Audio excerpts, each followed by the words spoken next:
45 લાખમાં કોઈને પણ ડોક્ટર બનાવવા ગુજરાતથી દિલ્હી સુધીનું સેટિંગ. એજન્ટે નકલી ડિગ્રી માટેના ફોર્મનો થપ્પો બતાવ્યો. ડેટા સેન્ટરમાં છેડછાડ કરી MBBS BAMS બનાવવાનો પર્દાફાશ.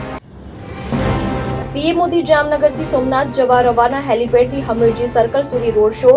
મંદિરના શિખર પર ઐતિહાસિક કુંભાભિષેક કરશે. વડોદરામાં કાર્યક્રમ આપશે હાજરી. અમિત શાહ પર ટિપ્પણી કરવાના કેસમાં રાહુલ ગાંધી વિરુદ્ધ દાખલ કરાયેલા માનહાનિ કેસની સુનાવણી યુપીની સુલતાનપુર કોર્ટમાં થશે. અમેરિકાના સ્ટેટ કોલોરાડોની રાજધાની ડેનવરના ઇન્ટરનેશનલ એરપોર્ટ પર પ્લેનના પંખામાં ઘૂસેલા માણસનું કચુંબર બની ગયું. એરપોર્ટની દિવાલ કૂદીને પ્લેન તરફ દોડ મૂકી હતી. પાયલટે ઇમરજન્સી જાહેર કરીને પ્લેન રોકી દીધું હતું. 1 વર્ષ પછી પીએમ મોદી વડોદરા આવશે. સરદાર ધામ 3નું લોકાર્પણ કરશે. 1.5 કિલોમીટરના રોડ શોમાં તે 15 સ્ટેજ અને વિવિધ રાજ્યોની ઝાંખી રજૂ કરાશે.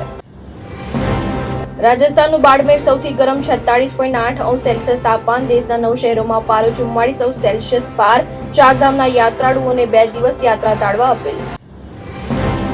વિજય તમિલનાડુના 9મા મુખ્યમંત્રી બન્યા. શપથ લેતી વખતે ભાષણ આપવા લાગ્યા તો રાજ્યપાલે રોક્યા. 200 યુનિટ મફત વીજળીનો પહેલો ઓર્ડર કર્યો. ગુજરાત બન્યું અગનભઠ્ઠી. 6 શહેરોની તાપમાન 43°ને પાર. કંડલા એરપોર્ટનું સૌથી વધુ 44.4°. સુરત પોરબંદરમાં હીટવેવની અસર. કિંગ જોંગની હત્યા થશે તો નોર્થ કોરિયા પરમાણુ હુમલો કરશે. બંધારણમાં નવી જોગવાઈ ઉમેરવામાં આવી. હુમલામાં ઈરાની સુપ્રીમ લીડરના મૃત્યુ બાદ નિર્ણય.